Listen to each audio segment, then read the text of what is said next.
Sabe aquela conversa que gera algum insight, que logo vem uma ideia e a sua alma diz: por que não? Fazer o convite para o Mal Papo Aberto foi assim. Algumas trocas de mensagens, algumas conversas, reflexões atravessadas sobre temas e uma oferta de cafezinho mágico. E isso é o MOL.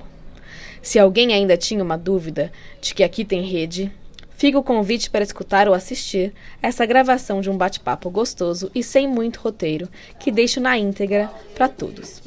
Eu sou a Fê Imperatriz e espero que vocês curtam esse mau papo aberto com a Fábio Oliveira, Daniel Wilded e Alex Brito.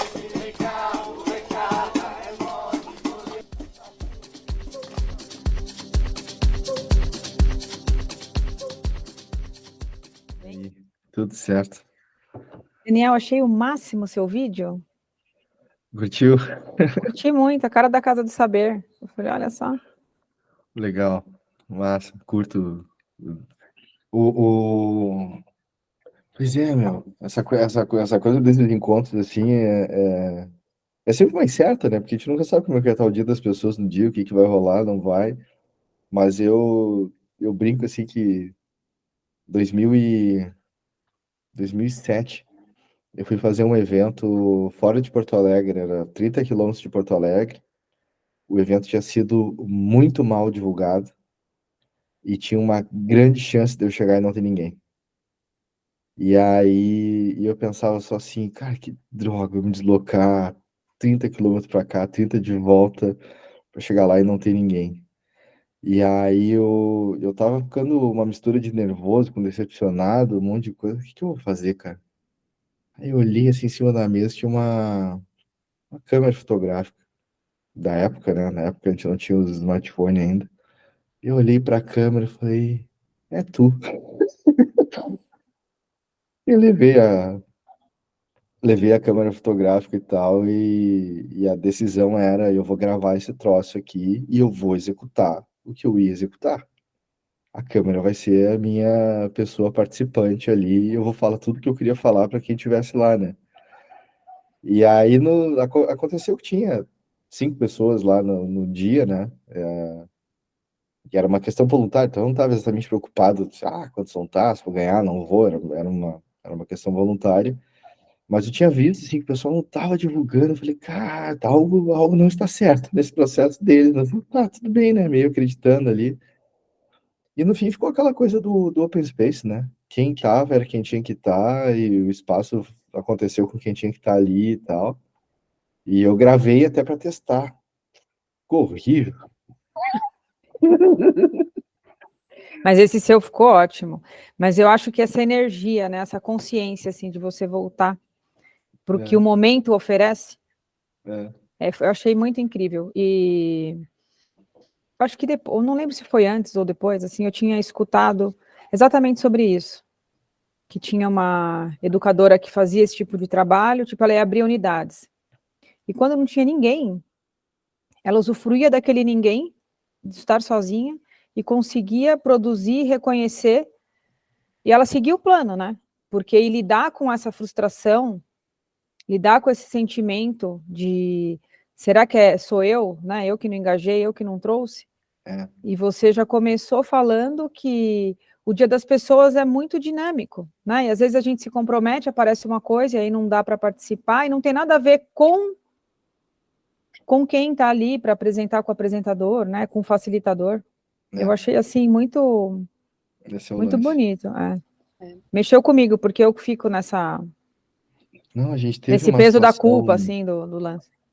A gente ia fazer um bate-papo para falar sobre parentalidade e tal, e não rolou o papo. E eu não cheguei a voltar na pessoa que estava puxando o papo, porque não apareceu ninguém. E foi um dia que deu ruim no meu trabalho, e nós estávamos com um problema em produção, trabalho com software e tal, e, cara, vai, todo mundo lá engajado. Na hora que acabou o negócio, eu olhei o relógio, tu não olha, só quer voltar ao sistema, né? Quando eu olhei o relógio, era 19, nossa. Tipo, na hora tu nem.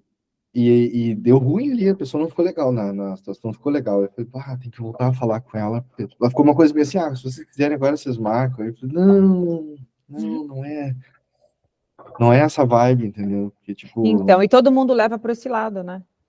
Não é que a gente não quis estar com você, é que a vida aconteceu. Né? Aproveitar o gancho aqui, né? Tô adorando, o Alex tá fazendo o que aí?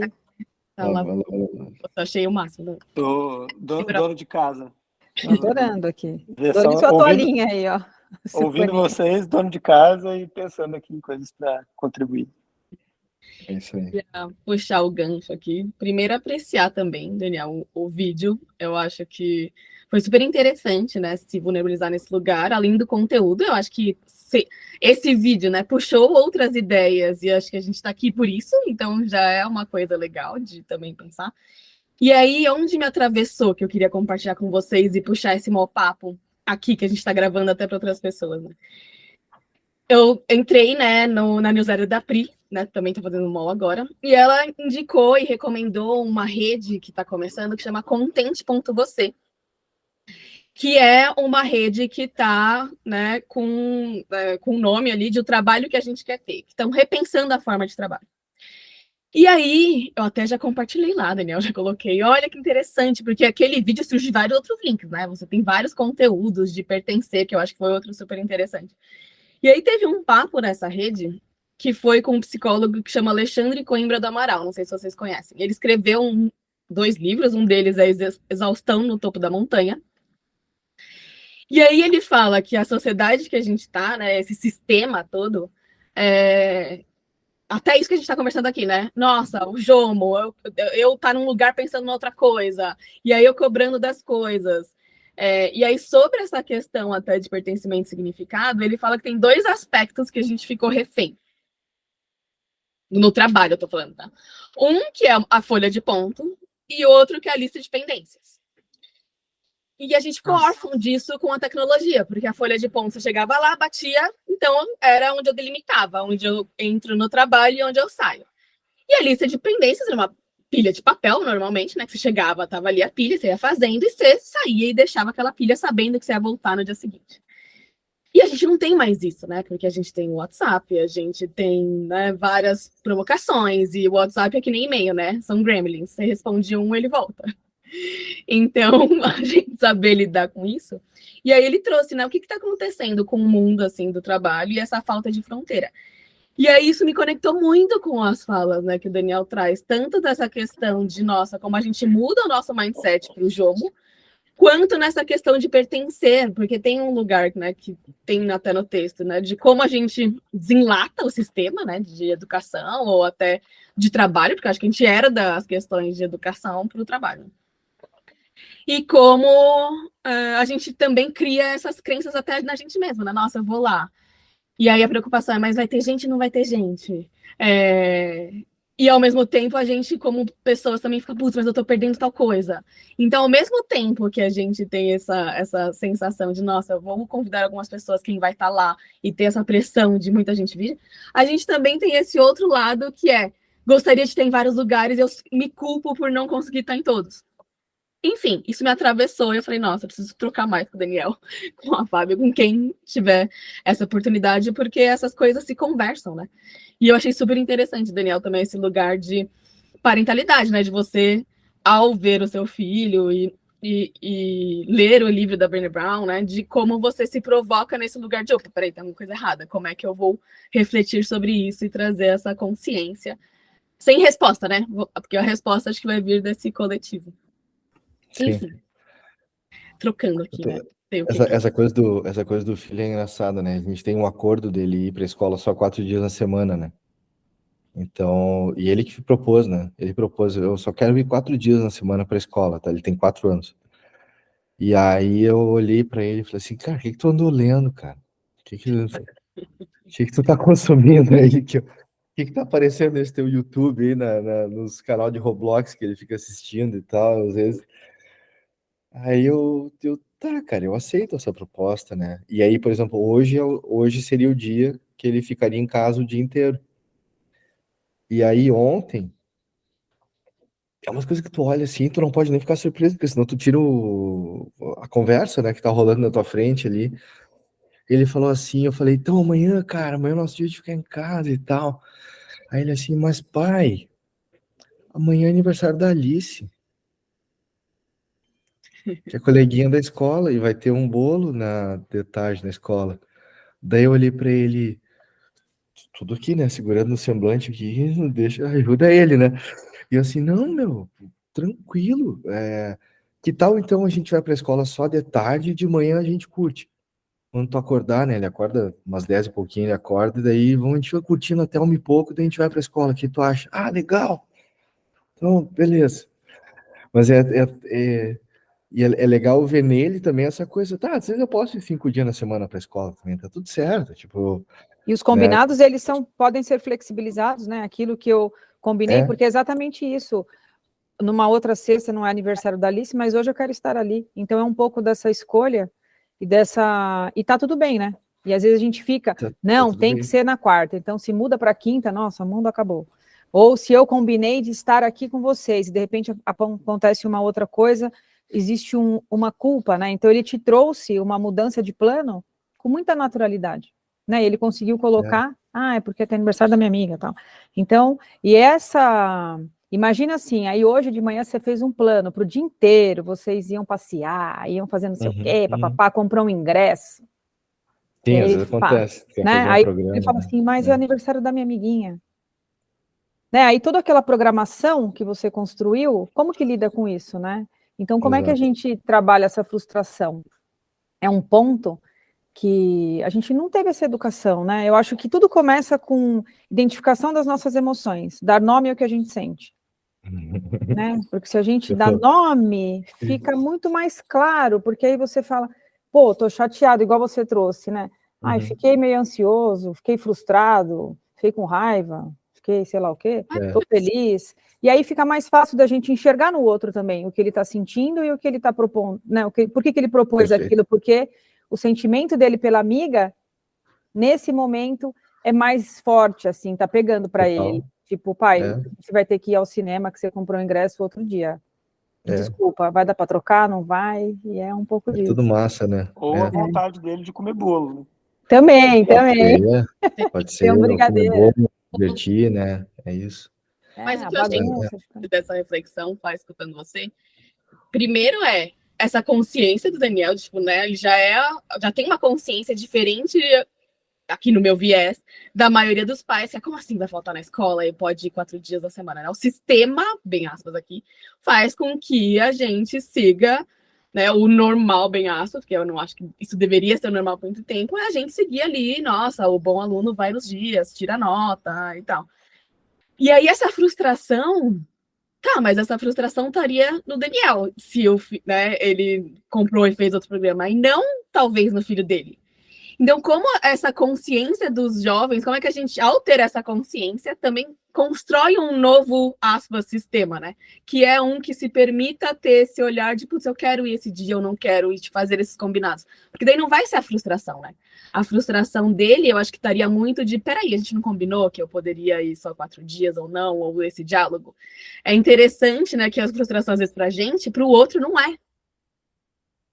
Então, será que a frustração que a gente tem de não vir pessoas ou de se cobrar não é uma frustração que o sistema fez com que, né, a gente pensasse assim? E aí talvez venha o negócio do Jomo, né? De, putz, peraí, eu posso? Será que eu quero realmente estar lá? Não quero? Eu tô me cobrando para estar num lugar, mas eu queria mesmo estar lá ou eu tô querendo ir porque eu vi vários amigos que estão lá? Acho que vai para esse lugar, né?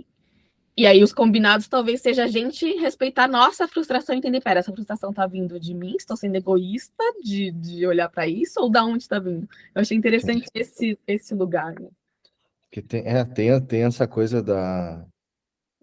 Eu tenho um filho com 4 anos e a filha com 14, né? Então são discussões geracionais interessantes, assim, né? E às vezes minha filha chega ela começa as frases com eu preciso. E aí eu digo para ela assim, tá, pensa melhor sobre o que tu necessita, não o que tu precisa. Qual é a tua necessidade? E eu tenho uma pira com a minha psicóloga, a gente já tá trabalhando junto 13 anos agora, e aí ela volta, eu conto alguma coisa para ela e ela sempre vem com a pergunta, e o que tu sentiu? E o que tu sentiu, né? E aí, com o pequeno, agora eu tenho muito das conversas com eles, ele tá emocionado, ele tá chorando, ele tá irritado, e eu digo, tá, vem cá, vamos respirar um pouco e fala o que tu tá sentindo, diz o que tu tá sentindo, né? E às vezes ele fala assim, já aconteceu, né? Chegar num dia, pai, eu tô com 0% de bateria, eu não queria ir pra escola hoje. E aí eu assim, cara, mas hoje eu tenho uma marcação fora de casa, hoje não tem como, quem sabe aí eu invento alguma maluquice lá pra gente fazer, pra ganhar energia, que daí vai ganhar energia. Aí, enfim, tu vai brincando com o lúdico, né, com o imaginário pra criar os momentos, mas antes ficava aquele choro, não quero ir pra escola, não quero, não, o que é que tu tá, né? Fala, diz pra mim que tu tá. E isso muda, né? E aí é o que você falou, a gente não foi moldado para ser assim. A gente foi moldado para, eu brinco, né, que é a resiliência estilo Rock Balboa, né? Aquela frase clássica que ele fala pro filho dele, você tem que bater, cair, levantar, seguir em frente, é o que importa na vida. E não é, cara. Quando a gente aprende a se vulnerabilizar é mais fácil. Tipo, eu não tô conseguindo. Tipo, alguém me ajuda aqui, né? E a gente aprender a ter esse movimento, claro, vai ter um conjunto de pessoas que vai olhar pra gente e dizer, isso é mimimi, isso aí é falta de blá blá blá, vai aparecer alguma história, né? Mas é o desaprender, né? A gente aprendendo a desaprender as coisas e achando novas opções, né, para aquilo que a gente está vivendo também, né? Me veio, né, quando você trouxe isso do Rock Balboa, né, que toma, toma, toma, levanta, segue, toma, toma, toma, levanta, segue, todo deformado, e a gente passa pela vida às vezes assim, né, todo deformado. Aí quando você levanta esse ponto da vulnerabilidade, eu penso assim, que dentro do mundo, né, de trabalho, enfim, a gente tem uma entrega, mesmo dentro de casa, né, se você não faz comida, teu filho não vai comer, se você não dá banho nele, ele é pequeno, ele não vai tomar banho, enfim. Então nós temos algumas responsabilidades. E aí, o que é bacana é a gente conseguir construir uma equipe, né, um time ali de parceria, de quando a gente se sente vulnerável ou cansado ou estou esgotado hoje, não estou legal, consegue me ajudar aqui nisso que eu estou precisando e ter esse ambiente de se joga que aqui tem rede, sabe, que ninguém vai usar isso numa situação futura, né, mas realmente ter aquela consciência de unidade do resultado total, né, que o todo só existe pelas partes, e o desafiador, eu vejo, acho que é isso, né, porque quando a gente está numa corporação, a gente está numa escola, parece que ninguém tem essa consciência de que o todo é composto pelas partes, e eles vão fragmentando, assim, dividindo as pessoas, as dores, as angústias, como se todo mundo fosse perfeito e ninguém tivesse um dia de mau humor, ou um dia de cansaço, ou um dia de preguiça, sabe, tipo, puta, hoje eu não tô. Hoje não dá para mim. Dá para você segurar a minha onda? Né? Então, me veio isso, assim, a mente. Eu falei, olha, isso realmente faz falta, né? E criar esse ambiente da rede, assim, de que a gente está num ambiente seguro, realmente eu vejo, assim, que é o caminho. Porque senão a gente pira nessa ansiedade de ter que estar em tudo o tempo inteiro, né? E aí você não consegue, você fala, meu, eu vou ficar louco. Dá um esgotamento mental, né? A gente falando de esgotamento, eu queria falar da coisa do ambiente seguro também, né? Eu tava vendo, como é que é o nome do cara, aquele livro Indistractable, é o Nir Eyal, o nome do autor. Eu tava vendo uma entrevista dele, ele falando sobre burnout, né? E ele falou uma questão que é interessante, que normalmente a sensação do burnout, ela vem quando tem uma mistura de muito trabalho e pouco controle. E ele menciona o pouco controle como esse causador de ansiedade, vamos chamar assim. Então, a ansiedade leva a essa loucura, assim, né? E porque ele trouxe exemplo assim, cara, tu deve conhecer, o entrevistador, né? Tu deve conhecer pessoas que têm 3 empregos e que estão vivendo a vida, estão dando seu jeito de trabalham 2 shifts, né? Ele tá usando exemplos assim, que vivem a sua vida, né? Por que elas não têm burnout? Elas podem estar cansadas, podem estar um monte de coisa, mas por que elas não têm essa coisa de burnout? Porque elas sabem que elas têm que fazer aquele trabalho ali, porque, mais ou menos o teu exemplo, elas sabem que tem que vir para casa trazer comida para as pessoas que estão lá, ou cuidar das pessoas que estão lá. Existe um senso de limite das coisas e de controle do que está rolando, né? E normalmente esse senso de se perder, ele vem quando a gente não está no piloto automático, ou não vendo a coisa, ou não tendo amparo, às vezes, da nossa rede, né? Muitas vezes. Então, às vezes eu tô lá fazendo um negócio, não sei o que tá rolando, tô me perdendo, e pum, troço cai no eixo, né? E aí me conecta muito com esse lance do ambiente seguro também, né? Que o ambiente seguro te habilita muitas vezes a poder dizer à pessoa, não, a gente não precisa se sentir assim, a gente pode ir por esse caminho, a gente pode construir uma outra história, né? E eu me lembro uma conversa recente, assim, às vezes eu tô lá com a galera de Se Level, trocando ideia, e os caras, mas isso é coisa dos tempos novos, é coisa de ambiente seguro. Daí eu, não, cara, é o 8º ponto de gestão do Deming. Elimine o medo. Não é novo. Não é novo. O Neme já dizia isso há muito tempo. Na linha de trabalho, para tu ter sucesso nela, elimina o medo. Elimina o medo, bota segurança, bota coisas que ajudem as pessoas a fazer o seu trabalho com consciência e elimina o medo do ambiente de trabalho. Isso pode ir para vários aspectos, né? De repente a galera lá atrás traduzia eliminar o medo para criar máquinas seguras e não pensar no ambiente seguro ou estruturas assim, mas estava lá, né? Então tem várias questões que eu olho assim do que a gente teve a oportunidade de viver e, né, às vezes pegando relações teve agora recentemente, né, o Ed Sheeran entrou num processo judicial de plágio de música, né? E aí ele falou assim, ele exemplificou a defesa dele tocando não sei quantas músicas, uma dezena de músicas que seguiam a mesma linha de que estavam dizendo que ele tinha plagiado, né? E ele questionou assim, a gente está dizendo que essa música é um plágio de uma música dos anos 70, mas quem garante que ela não foi plágio de uma música criada 400, 500 anos atrás, mas que a gente não tem documentado? Então, como é que tu valida isso? Como é que se trabalha isso, né? Então, tem tanta coisa que a gente começa a ver, né, sobre o quanto que a gente se dá para o outro, ou sente, ou explica, ou avança e demonstra qual é a tua arte. O Daniel, você sabe que eu vou dar uma viajada aqui. A Fê trouxe falta de fronteira, né? Quando a gente perde o limite. E hoje a gente vive nesse ambiente fluido que cabe a nós a organização disso. Aí a gente vai para a clareza, né? Então, quando a gente tem essa clareza sobre o vital, então eu sei qual é o meu papel e o que tem que ser feito. E aí você vai nessa vida, no mundo do trabalho, que está extremamente dinâmico. Então eu tenho que entender de IA, aí eu tenho que entender de vulnerabilidade, aí eu tenho que pegar a parte técnica do meu negócio, cara, é tudo junto, né? Porque veio tudo de uma vez, né? Rolou assim um tsunami. Não foi uma coisa gradual. Veio sinalizando, mas esse tempo, né, de implantação de tudo isso foi muito curto, esse espaço. Então, nós passamos aí por esse período de Covid, né, de uma mudança estrutural de dentro da nossa casa, né, que não era todo mundo que tinha um ambiente para poder fazer um home.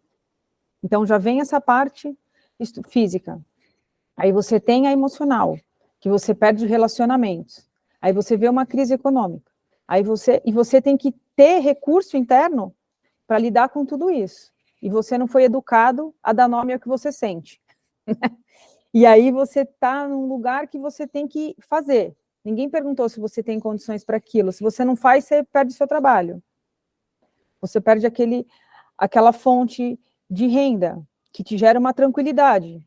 Então, assim, como lidar com tudo isso, né? Então, quando a gente fala desse ambiente seguro, que lá na Revolução Industrial, né, quando você vem nesse fluxo, então você tem lá NR, você tem segurança do trabalho, então tem que ter a máquina assim, a lâmpada atado, o clima.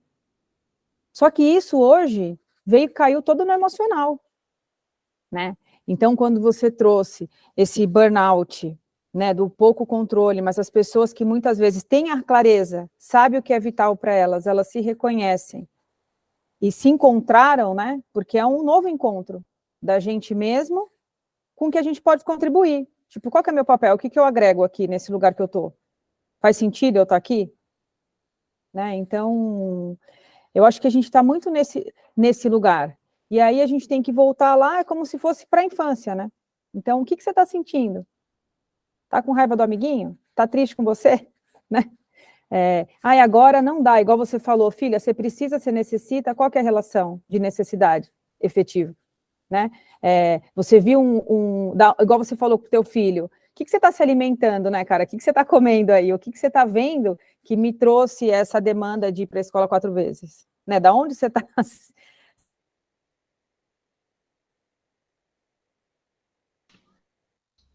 Acho que trancou um pouquinho, né? Travou.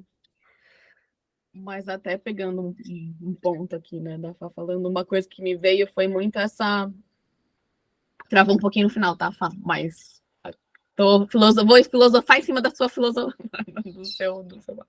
Uma coisa que me veio muito, assim, eu li, né, acho que faz todo sentido essa questão tempo. A gente, né, faz 2 anos a pandemia, teve esse lugar. E uma outra coisa que me atravessa também, que eu tava lendo, e eu tenho consciência disso, né? Eu tenho meus privilégios.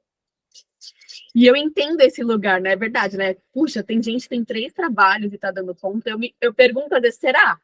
E eu entendo que, obviamente, deve ser muito mais difícil para mulheres, ou pessoas pretas, ou, né, minorias, de se olhar nesse lugar de várias coisas para fazer, porque tem o trabalho oficial, que é o trabalho renda, mas tem muitos trabalhos, né? E a casa, e filhos, e outras questões, né? E como essa sensação de débito nos pega às vezes, né? Pera, eu tô devendo em todos os lugares. Tô devendo no trabalho, tô devendo em casa, tô devendo... E aí, para mim, vem esse lugar também de conversar com o FOMO. E eu não tenho uma resposta, né, do que fazer ou não, mas eu sei que tem práticas pequenas que eu considero boas práticas. Vou dar um exemplo aqui específico. Putz, pausar o nosso grupo ali do mall para ficar aberto só 24 horas. É positivo. Por que não? Que é uma coisa difícil, se a gente pensar, porque você já fica ali, meu Deus, várias mensagens, eu vou ter que ler, não vou ter que ler. Só que estamos sendo intencional em outros lugares, o que essa coisa pequena nos faz levar para outras coisas. E o quanto essa armadilha de ficar fazendo várias coisas, e, né, a gente precisar de renda e tudo mais, não nos possibilita a conversar ou a provocar o sistema. Então, acho que do nosso lugar, às vezes, de privilégio, o que a gente está fazendo para ganhar consciência dessas coisas e ir provocando essas relações onde a gente acha que tem que provocar, né? Ou o que a gente faz com isso para começar a voltar a ter uma relação mais saudável com o trabalho, com o que a gente está fazendo, com as pessoas, porque acho que 70% talvez de tudo isso é o sistema, né? Então, estar consciente que o sistema nos... né, provoca para esse lugar, né, as redes sociais, o e-mail, a forma de relações, já nos ajuda a olhar e falar, pera, não estou sentindo falta, eu vou pausar aqui, desligar meu celular, porque agora eu vou estar aqui presente em outro lugar. E para mim, a presença em si é um comportamento que é um presente, e é um presente até para a gente mesmo, e a gente está esquecendo disso, né? Quantas vezes você entra em né, em uma armadilha de, não, agora eu vou prestar atenção aqui no talk do mall, mas eu vou estar trabalhando. Ué, mas daí você vai estar prestando atenção ou vai estar trabalhando? Você vai fazer qual? Isso tá consciente? Porque às vezes pode estar, né? Às vezes, putz, é só esse e-mail aqui porque eu tô em consciência que eu tenho que responder e depois eu largo isso e vou focar de novo. Mas às vezes não, às vezes é inconsciente. E aí eu queria escutar um pouco de vocês, assim, o que vocês têm feito vocês, assim, né? Que dicas ou coisas vocês refletem para vocês terem essa melhor relação, ou isso é consciente ou não? Já chegaram em algum momento de olhar e falar, nossa, eu tô em burnout aqui, vou ter que parar, tenho que repensar alguma coisa. Como é que vocês individualmente olham para isso? A minha história, ela é... Eu comecei a estudar um monte de coisa que hoje eu estudo porque o meu corpo me parou lá em 2004 em diante ali. Eu comecei a ter umas Eu tinha umas crises de labirintite e tal, e o corpo me parava, né? E dependendo de como ele me parava, eu ia parar no hospital para tomar Dramin na veia, literalmente. Eu consegui voltar. E eu não dava bola, quer dizer, eu achava que aquilo ali era porque eu dormia 1h30 por noite, porque eu me alimentava muito mal, porque eu trabalhava 18 horas por dia, e tinha uma... E eu não tive sensação de burnout porque eu estava fazendo aquilo porque eu queria fazer aquilo, eu queria estudar, eu queria me desenvolver, eu queria pegar aquelas coisas que estavam na minha mão disponível para fazer e tocar, né? E internamente eu tinha colocado para mim que eu ia fazer aquilo até os 30 anos. Era a minha... Até os 30 eu vou tentar ir no máximo, mais rápido que eu puder, porque eu tô afim, sei lá. E aí, quando eu tava com 27 anos, meu corpo tava dizendo... Vou E aí, morrer um até dia os que eu... 30. Vamos ver se eu morro, se eu É, sobrevivo. e aí, um dia que eu tive uma crise dessas, eu tava ali nos 27, metade do ano ali de 2006, eu falei... pelo menos vou ter que dar uma descansada uns 2 dias. E eu me ouvi falando isso. E aí deu ruim, entendeu? Dali eu falei, caraca, o que eu tô fazendo, cara? E aí eu fui num médico e fui fazer uns exames de sangue e tal, e tudo mais, e ele me olhou assim, depois, né? Falei, cara, tu não te sente cansado? Ele me perguntou, tu não tem, assim, uma... Eu falei, cara, eu me sinto bem cansado, mas eu acho que é por causa da vida que eu levo. Tipo, eu me alimento mal, eu durmo pouco, e, né, tipo, naquele ano ali eu tinha tido uma semana que eu tinha dormido 8 horas na semana, somando, assim, todas as horas de sono da semana, né? E aí ele falou assim, cara, porque tu tá com um hipotireoidismo, não é de agora, tu tem esse troço há algum tempo já. E aí, tipo, sei lá, o normal as pessoas tomam 25, 15, sei lá, 30. Eu tomo 125, é a minha dose do hormônio lá, né? Então, tipo assim, cara, tu devia estar. Eu falei, eu me sentia, cara, acordava bem mal, tinha vontade de fazer nada, mas aí eu dizia, vamos! E aí eu ia atrás de correr atrás das coisas e tal. E aí eu coloquei uma meta para mim, isso era 2006 ali, que era, eu quero fazer o que eu faço em 18 horas em 6. E essa foi, e é meio mais ou menos esse moto, é meio até hoje, assim, da coisa, né? E eu fui, cara, eu já tinha lido o Ricardo Semler, né? Seven Day Weekend. Aí o Ricardo Semler falava que, pô, se tu pode ler e-mail domingo de noite, por que que tu não pode ir no cinema quarta-feira de tarde? Por que que o nosso trabalho depende, né? Vários trabalhos dependem do horário comercial, de tu estar presente naquele momento, né? Mas muitos trabalhos não têm essa dependência. E por que que a gente cria essa dependência, né? E aí eu comecei primeiro eu fiz um detox, né? Fui trabalhar numa multinacional durante quase 3 anos, e eu brinco que era detox porque eu tinha só um trabalho, eu tinha só um cargo, né? Então, eu lembro que me perguntaram na entrevista de emprego assim, tá, mas aqui a gente tem 8 horas e 48 de... Não é 8 horas, aqui é 8 horas e 48 a nossa jornada, tá tudo bem pra ti? Daí eu falei, tá massa. Já era metade, né? Já era metade da jornada. E isso foi uma constante, assim, mas hoje a minha agenda é altamente bloqueada, né? Hoje meu dia tá bloqueado, né? Porque era o dia que eu ia ficar mais focado com o filho, então o dia inteiro estava bloqueado. Tem uma agenda num pedaço da tarde ali, que é uma que já estava marcada há muito tempo, e eu falei, isso aqui dá para fazer, é a hora dele desenhar, ou pego o celular um pouco ali para dar uma descansada também e tal, e depois a gente volta na loucura, né? E para mim é uma busca, assim, de ter tempo de não fazer nada, que era uma coisa que para mim não existia. Era impossível eu não fazer nada, era tipo assim, que eu não tô prestando atenção. O que tá acontecendo aqui que eu não tô fazendo alguma coisa agora? E é um aprendizado, assim. Seinfeld me ajudou muito nisso. Seinfeld tem um livro, né, o melhor livro sobre nada, né? Que é a série baseada no nada, né? A brincadeira do Seinfeld é sempre nessa, né? A série toda é falar sobre nada, sobre aquela vida ali que eles viviam e tal, e brincar com isso, né? Mas é um processo, assim. Hoje eu sou... A minha companheira trabalha, fica 12 horas, 13 horas fora de casa, enfim, tá buscando os objetivos dela de carreira, E é meio ao contrário. Tipo, ela busca sair de casa e tal, e a minha meta é, por volta das 10h10, estender a roupa que tá na máquina lavando. É tipo, organizar ontem, não ia cozinhar hoje, ontem comprei coisa pro almoço, e já tá na geladeira aqui, então é uma outra coisa. E tem as empresas que eu toco, tem ver o material do mall e as coisas que tem, mas tem essa coisa tipo assim, cara, eu quero poder treinar meu basquete, tocar minha bateria, fazer as coisas, e em volta disso tem as coisas que eu faço, né? E esse também foi um aprendizado daí com a filha, quando ela tinha mais ou menos a idade do filho agora, que um dia perguntaram para ela o que o pai dela fazia, e ela falou assim, meu pai joga tênis e basquete. E ali foi tipo, pá, beleza, no caminho. Fala. Muito bom, tô adorando ouvir vocês.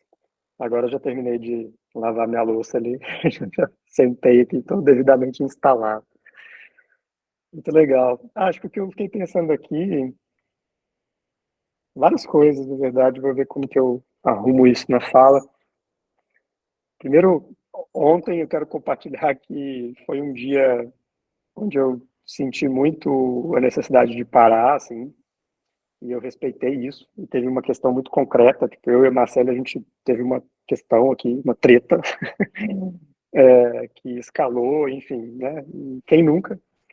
E aí eu fiquei muito mal, assim, com isso. Isso era tipo a hora do almoço, pouco depois. Eu tinha uma consulta no ortopedista, aí eu fui para consulta arrastado, assim, tipo, não sei, senão ia demorar muito para marcar de novo e tal. Eu falei, vou fazer isso aqui que tem que fazer. E é isso. Aí eu cheguei em casa depois, eram umas 3h30, 4 horas da tarde, tipo, eu desmontei no sofá e só fiquei, sabe, deitado fazendo vários nadas, assistindo YouTube, tipo, e aí à noite a gente conversou e tal, ficou tudo certo. Mas assim, eu não sei como é que é para vocês, mas esses negócios de quando você tem algum conflito, quando você tem algum sentimento mais forte assim nas suas relações mais próximas, isso me tira do eixo completamente, assim, de eu não conseguir trabalhar direito, não conseguir trabalhar mesmo assim, mas nem direito. E ao longo do tempo, eu antes eu tentava me forçar a fazer as coisas. Não, tem que fazer, tem que continuar trabalhando. Hoje é um dia de trabalho. E aí, hoje em dia, pelo menos isso eu acho que eu melhorei, assim, sei lá, eu me respeito mais nesses momentos, sabe? Então, eu tô sentindo de fazer nada, eu tô sentindo de ficar com esse sentimento aqui, até ele, enfim, se dissipar, ou eu conseguir trabalhar ele melhor, ok, vou fazer isso. E para mim é curativo, assim. Agora, uma outra coisa que eu queria comentar, acho que muito na fala do Dani, eu acho, Dani, que essa coisa que você viveu, né, durante muitos anos, eu não sei como é que você olha para trás e pensa hoje, mas eu olho te ouvindo e falo, caralho, 18 horas por dia, dormir 1h30 por noite, que loucura, né, que coisa maluca para o corpo, para tudo. E aí eu fico pensando que tem uma questão que pega muito como a Fê traz, né, no, entre aspas, sistema que a gente vive, que é uma colonização de narrativa mesmo, sabe? A gente se acostumou a pensar que a narrativa é essa. E Eu isso é tinha isso como referência em casa. Isso, Saca? cara, isso é maluco. Isso eu acho que é uma coisa muito doida. Porque, assim, eu tenho momentos onde eu trabalho muito também, especialmente com relação ao início do mall, lançamento, é uma coisa que dá muito trabalho. E eu faço isso de maneira consciente, sabe? Mas eu sei que é um mês do ano, sabe? Mas essa narrativa de que para você ascender, né, a determinados espaços, você precisa fazer isso, você precisa trabalhar mais do que todo mundo, você precisa estar sempre disponível, você precisa entregar sempre com excelência, mesmo quando você não está no seu melhor, enfim.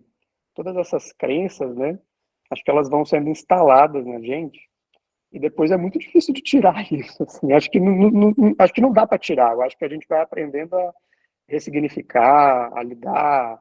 mas sempre fica um resquício lá, que nem as crenças escolarizantes, né? Porque eu acho que tem uma relação muito forte entre esse ideário da escola tradicional e o ideário do mundo do trabalho, da performance, né, do sistema capitalista. Mas, enfim, acho que essa questão da narrativa, para mim, pega demais. Assim, a gente se acostumou a achar que é isso mesmo, de tal modo que você foi lá, viu que a jornada era de 48 horas, falou, não, tá de boa, é isso aí, vou descansar aqui. Isso é muito doido, né? Sabe o que é doido? E eu vinha me educando, Domênico de Masi, Ricardo Semler, várias leituras que me diziam assim, tem um outro jeito aqui, cara, de operar essa vida, né? Mas tinha uma questão dos projetos acontecendo ao mesmo tempo. Eu estava tocando 2 empresas, dando aula em faculdade, tendo oportunidade de viajar para evento, fazer coisas e tal. E tava, na teoria, com energia para aquilo, né? Só que uma coisa é tu fazer isso como tu comentou. Hoje em dia também. Cara, deu uma coisa aqui, precisamos correr um dia, fazer mais horas e tal. Tranquilo. Eu fiz isso 4 anos seguidos. Entendeu? Teve um ano meu que eu dei aula todos os dias da semana. Né? Tinha uma turma de treinamento que aconteceu os domingos, que era um sócio meu que executava, ele acabou perdendo lá uma certificação que ele tinha que ter para poder dar aula, e daí eu tive que assumir a turma dele também. É doido pensar nisso. Quando eu olho para trás, eu fico pensando assim, na verdade eu penso, não, eu tenho certeza, tanto que eu brinco com isso, né? O filme, aquele Clique, era eu, cara. Literal, assim, para vocês terem uma noção, eu tenho pedaços da minha vida que eu não lembro. É nesse nível, entendeu? Um amigo meu me apresentar um folheto de um evento que a gente palestrou junto, e eu tava mesmo nesse lugar, palestrei contigo, falei, cara, eu não lembro, cara.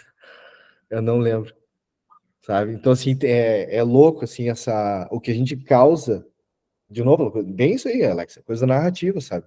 Então, hoje, por exemplo, é como se eu estivesse no oposto daquela visão lá anterior, e hoje eu recebo tantas críticas. Não, eu vou te dizer até melhor. Eu não recebia crítica lá no outro jeito. Eu era elogiado, parabenizado. Você era a pessoa modelo, né? E hoje eu recebo críticas. Quando eu não deixo meu filho para a escola num dia, eu sou um cara que não está cuidando da educação dele. Quando eu resolvo ficar em casa de bermuda o dia inteiro, eles ficam, tá, mas tu não vai sair para trabalhar, tu não vai fazer alguma coisa? Eu falei, eu faço, eu trabalho de casa. Não, mas não tem reunião com o cliente? Tem. No computador. Então tem uma série de questões assim que vai pegando, sabe? Né? Então, mas é isso, né? A gente aprendendo a viver a vida que, na verdade, todo mundo deveria poder viver, né? Essa é uma questão também, né? Eu vou começar de trás para frente, assim. Falaram de narrativa, eu não tenho tantos autores, que nem você, né, Daniel? Depois você tem que indicar todos aqui, a gente vai pesquisar. Mas tem um filósofo que recomendaram, que eu não sei se falam não, que daí fala da postura que algumas pessoas têm. É Antônio Gramsci, não sei se pronuncia assim. E ele fala que tem 3 tipos de postura perante algumas coisas, né? A primeira postura é a dominante, então é aquela pessoa que vai olhar e falar, nossa, eu vou Ctrl+C, Ctrl+V. Eu vou olhar aqui e eu vou seguir o que estão me falando para fazer. Então eu vou ser o bom aluno, eu vou, né, cumprir as horas, eu vou fazer isso. E aí nós, né, nascemos talvez mais nessa postura. Tem uma postura alternativa frente a essas narrativas, que é, putz, espera aí, mas será que eu tenho que fazer isso? Eu vou fazer um pouco diferente. Então, não vou seguir essa massa, vou começar a ver... vou fazer aqui um paralelo, né? Todo mundo que questionou se queria prestar concurso público depois que se formou ou qualquer assim já está pensando em uma postura alternativa, né? Que não quis seguir medicina, engenharia e direito, já começa a ter um lugar hoje um pouco mais alternativo. E aí tem a terceira postura que ele fala, que é a marginal, que eu acho que é um pouco chegar nessa questionamento dessa narrativa, né? De olhar e falar, mas pera, gente, mas por que eu tenho que se trabalhar assim ou fazer essa faculdade? E o interessante, eu acho, aqui, né, do MOI, é como a gente está entrando em contato com diferentes tipos de posturas alternativas e marginais, né? Peraí, eu vou lá e eu vou fazer a minha faculdade aqui, acabou. Ou eu vou lá e não, eu vou trabalhar em 2 coisas no meu tempo e eu vou respeitar. E aí eu sou marginal, então eu sou criticada por isso. Então me pego nesse lugar que você contou, né, Daniel? Tipo, putz, quando eu tô lá seguindo e tendo a postura dominante, que é o que esperam de mim, eu tô sendo elogiada, eu tô sendo reconhecida, eu tô ali num lugar de comando e controle, e aí eu tô com as crenças em mim que não, então é isso que eu tinha que fazer, entendeu? Eu tô seguindo isso.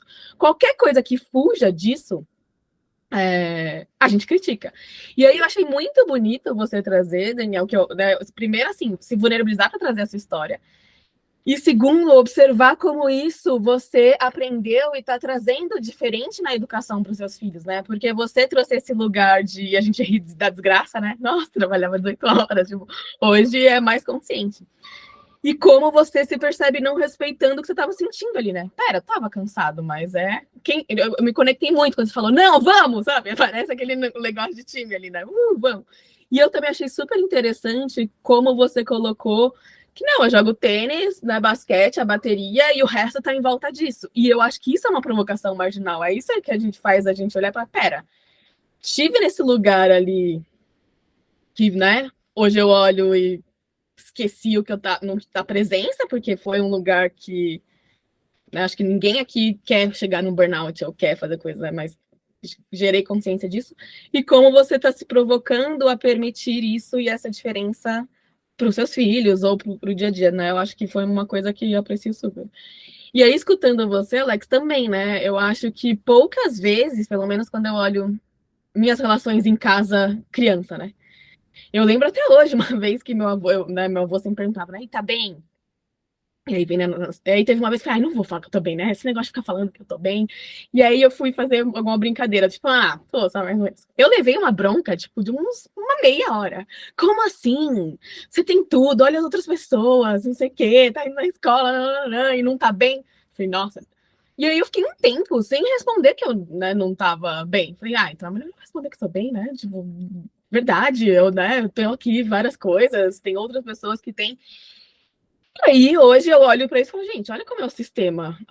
É importante reconhecer privilégios e outras coisas, mas o tem que, ou essa cobrança de estar bem, distancia a gente do sentir e de olhar e falar, pera, mas eu tô cansada aqui. Né? Como eu respeito isso, e ao respeitar isso, escolho não fazer nada. Que para mim é uma escolha de postura marginal, né? Dando esse exemplo, né? Porque a gente é cobrado para não, é o dia de trabalho ali, eu tenho que entrar e fazer. Tirando alguns turnos, ou claro, né, também algumas alternativas, mas mesmo assim, como talvez a gente pode ser essa geração que provoca nesse lugar? Enfim, é o que eu pensei um pouco aqui.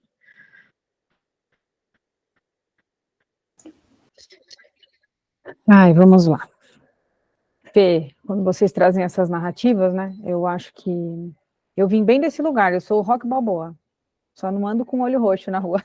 Então, assim, durante muitos anos eu trabalhei de segunda a segunda, tive 2 filhos, assim, 10 dias de parida, né, tava lá meu nenê, eu já estava trabalhando, eu ainda nem tinha cicatrizado meu corte da cesárea atendendo o cliente, tipo assim, uma extrapolação de limite da minha pessoa, né? Porque antes de eu ser uma profissional, eu sou um ser humano.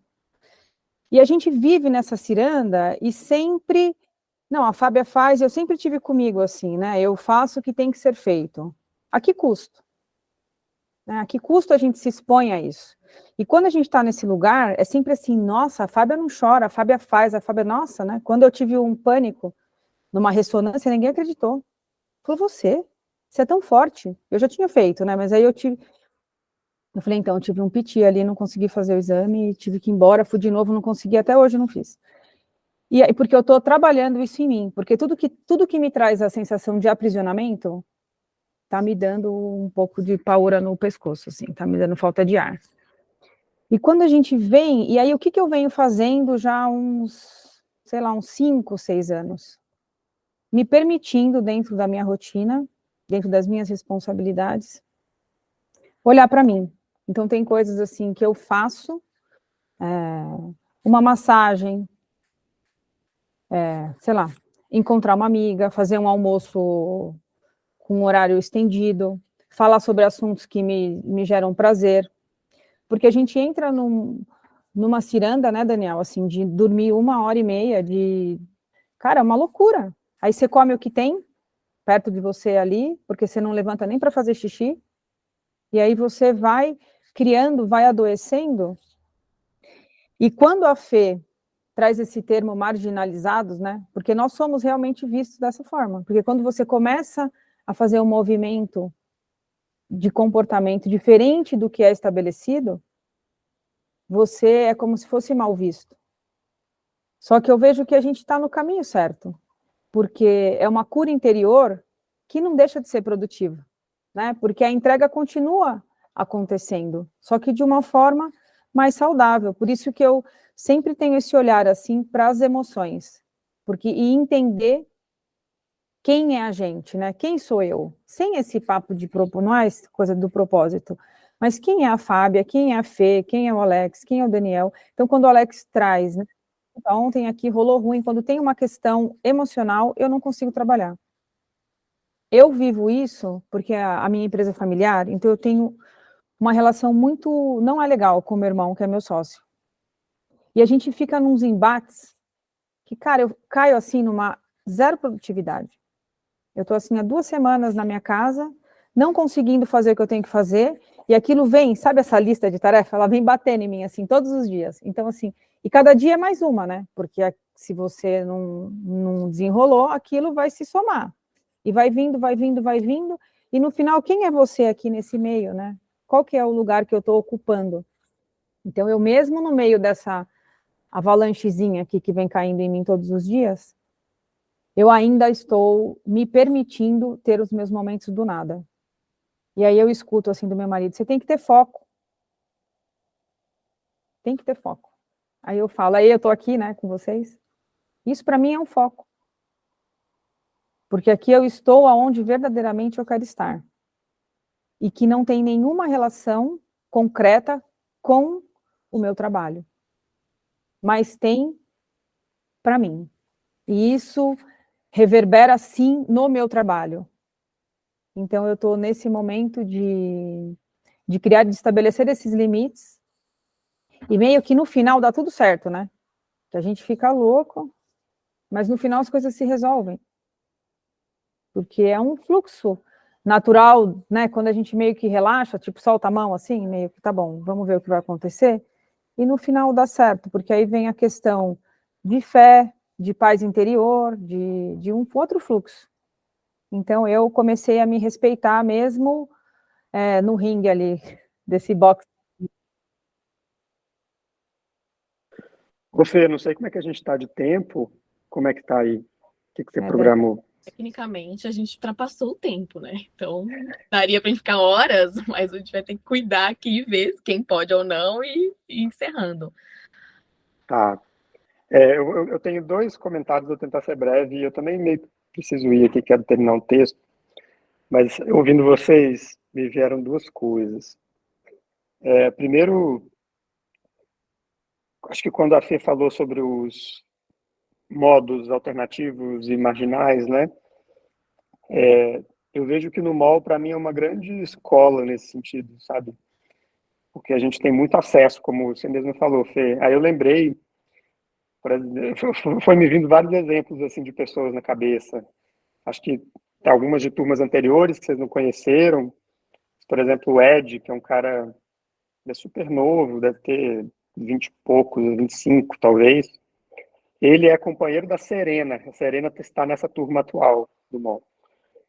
E, cara, ele tá vivendo um nomadismo na veia, sabe? Não é aquele nomadismo digital de propaganda de banco, não.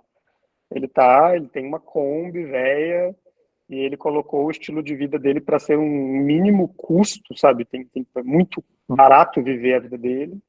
Então ele não tem pressão para conseguir muito trabalho, porque ele não tem um gasto muito alto mensal.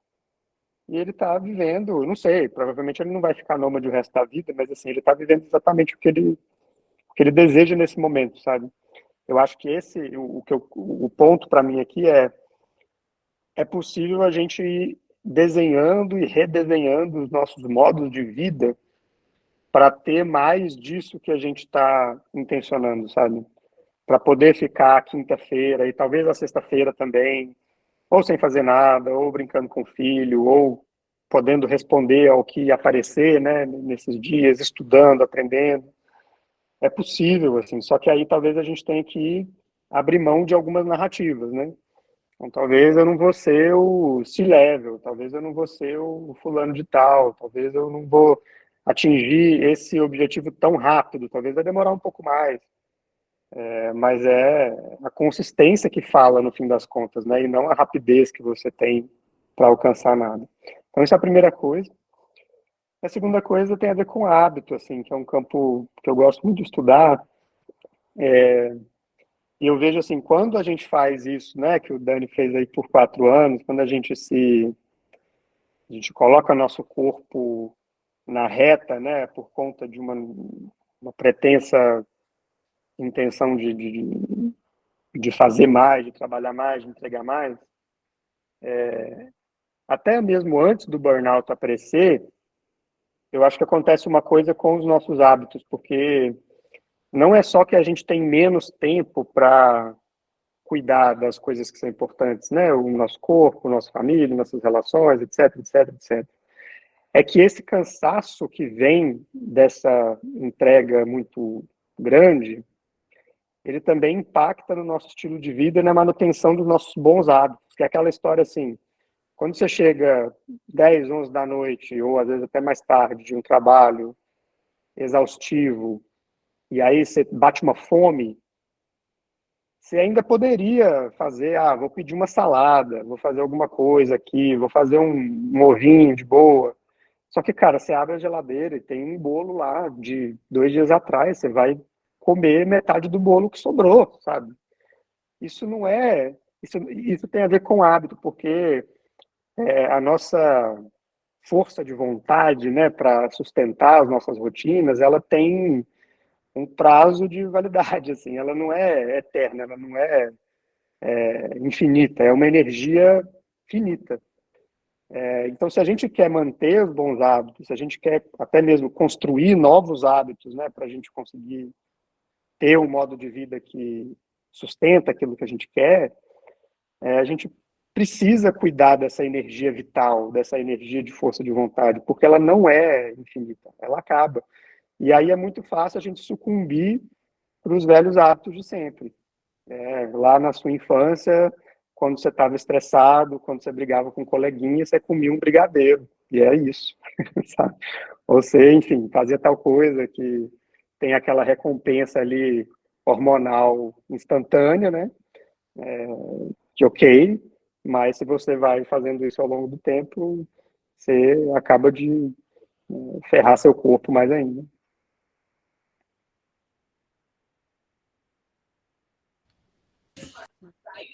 Bom, e aí, Fê, vai lá?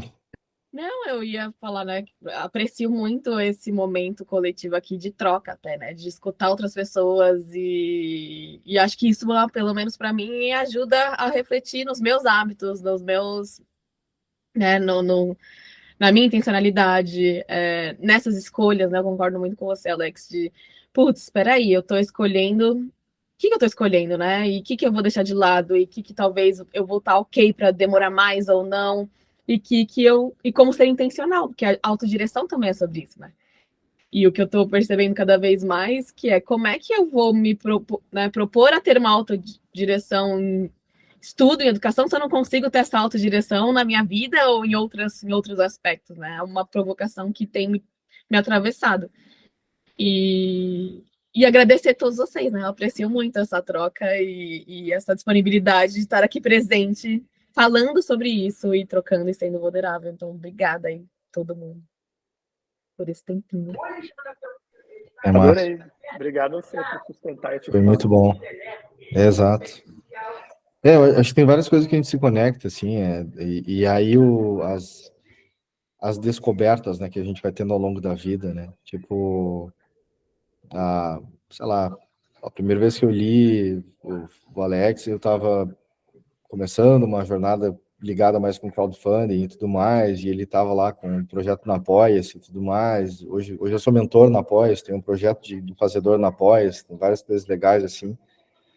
E vendo aquelas coisas, eu pensei, tá, esse cara tá estudando sem tá fazendo algo, tá, eu sei fazer isso também, mas por que eu não tô fazendo? Ou de que jeito que eu tô fazendo os meus aprendizados acontecerem, né? E é legal a gente encontrando as pessoas que vão, de algum modo, criando estruturas, não que a gente vai copiar a estrutura, mas é meio ir aprendendo esses formatos e achando os nossos formatos, né? O Seth Godin discute muito qual é a nossa arte. Todos nós temos uma arte, qual é a nossa arte? Como é que a gente entrega ela? Como é que a gente apresenta ela para o mundo, né? E esse jogo que eu termino com vocês é isso, assim, é a gente reconhecendo o que está acontecendo com a gente e, de certo modo, não é nem uma visão egoísta, mas é a gente colocar a gente no centro, que é tipo, cara, se a gente não tiver conseguindo se sustentar, a gente não vai conseguir avançar para lugar nenhum, né? Então, é quase aquele princípio lá da máscara de oxigênio, né? Primeiro você e depois a pessoa que você quer apoiar, né? Ter isso como referência, assim. Então, foram coisas que eu fui trazendo, né? E esse lance das emoções é a minha jornada 5, 6 primeiros anos com a psicóloga foi tentando só quebrar o concreto ali para começar a sair alguma coisa, né? Porque, tipo, eu tive uma formação que me levou para esse lado da dureza, de aguentar as coisas acontecendo e seguir em frente. Aí depois eu fui para a programação neurolinguística, que fez eu virar um robô praticamente, um leitor de pessoas e um criador de estado atual, estado desejado e etc e tal. Me considero muito bom no uso das práticas e técnicas que tem ali.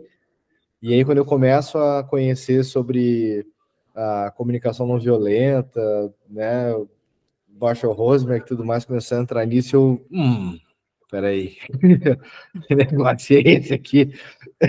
Onde você estava, né? E aí começa um outro movimento, assim, de, tá, meu, calma, tem um mundo diferente aqui para trilhar, entendeu? Então, tudo isso a gente vai aprendendo e o movimento é esse, desde escolhas, bem que o Alex falou, cara. Eu podia estar vendo uma vida de executivo, viajando 2 semanas para fora de casa e voltando, etc e tal. Eu escolho achar outros caminhos para me preencher naquilo que eu quero ser, fazer, o que for, né? O Fábio falou do propósito. Até hoje eu lembro da conversa que eu tive com uma psicóloga, que eu falei para ela assim, eu não tenho um propósito. Eu tenho um slide que diz que eu tenho um propósito, mas eu descobri que eu não tenho um propósito. E aí ela me conversou assim, falou assim, tá, mas por que tu quer ter um propósito? E aí eu olhei para ela e falei assim, tá, eu não vou ter um propósito, mas eu vou fazer tudo que eu for fazer, eu vou fazer de propósito. E quando você faz de propósito, é o seu propósito, né? Porque aí é você. Porque eu acho que toda essa conversa muito rica, né, Fê? Esse movimento do MOL é maravilhoso, eu adoro. E a intencionalidade nada mais é do que a clareza de quando a gente entende quem somos nós, né? Aonde eu quero estar. Eu quero viver numa Kombi, experimentar pessoas com culturas, com comida, com ideias, com pensamento. Eu vou ver um sol aqui, vou ver uma chuva ali, vai ser uma delícia, vou pisar no mato, vou pisar na areia. Há um custo X, porque eu defini que eu não preciso estar dentro desse jogo, desse consumo insano, né? Eu descobri que mais vale eu dormir 9 horas, 8 horas, do que eu poder adquirir algo que estabeleceram que para mim aquilo é importante, que às vezes a gente adquire e fica lá, né? Guardado, você nem faz parte verdadeiramente do que faz sentido. Esses dias eu vi no Insta um pai, eu acho que ele é sueco, sei lá de onde que ele é, incrível, ele estava com 2 filhas, ele pegava assim papelão, fazia umas canaletas e umas brincadeiras com bolinha de tênis, aquelas bolinhas branquinhas, bem, inúmeras dinâmicas, Alex, até uma coisa bem legal assim, para imersão, para o mall, sabe, para ofertar aquilo, você fala, olha esse dinamismo, essa questão cognitiva, como que você trabalha essa plasticidade cerebral, a um custo zero, o tempo dedicado com o outro, né, que é o que a gente não faz. Então, eu acho que a intencionalidade, o não sofrer por não estar em todos os lugares, tem tudo a ver com o que é vital, né? Quando eu li aquele livro Essencialismo, eu comecei ali a falar, nossa, o que é vital para mim mesmo? Porque você fica tanto no trivial, tanto numa loucura, assim, meio que a gente se coloca, e quando a gente começa a ter a clareza, o nosso propósito, ele aparece naturalmente, porque aí você vai começar a fazer o que te faz feliz, e aquilo que te dá prazer, ele reverbera, e aquilo multiplica, e transforma esse entorno pequeno, que é o nosso, né? Que, como a Fê trouxe, é um movimento marginalizado, porque é totalmente fora desse contexto capitalista, assim, eu não tenho nenhum problema com a economia, mas essa coisa insana, né, que a gente adoece, tudo bem, você está com labirintite, com intestino, um problema no intestino, compra um remédio, aí deu ruim, faz uma cirurgia, e nunca volta, né, nunca vai parar naquele lugar, que o que está me promovendo isso, o que está gerando isso em mim, né, porque realmente, e eu acho esse movimento muito lindo, da gente voltar para si, se conhecer, começar a fazer as coisas de verdade, de propósito, né, e vai se conectando, e isso vai ficando gigante, vai ficando realmente, porque tem muita gente nesse mesmo movimento, né, que é o movimento de cura, eu acho que é cura isso. Bom. Obrigada, viu, gente? Acho que encerrou, Obrigado. né? Excelente. Muito obrigada, gente, amei.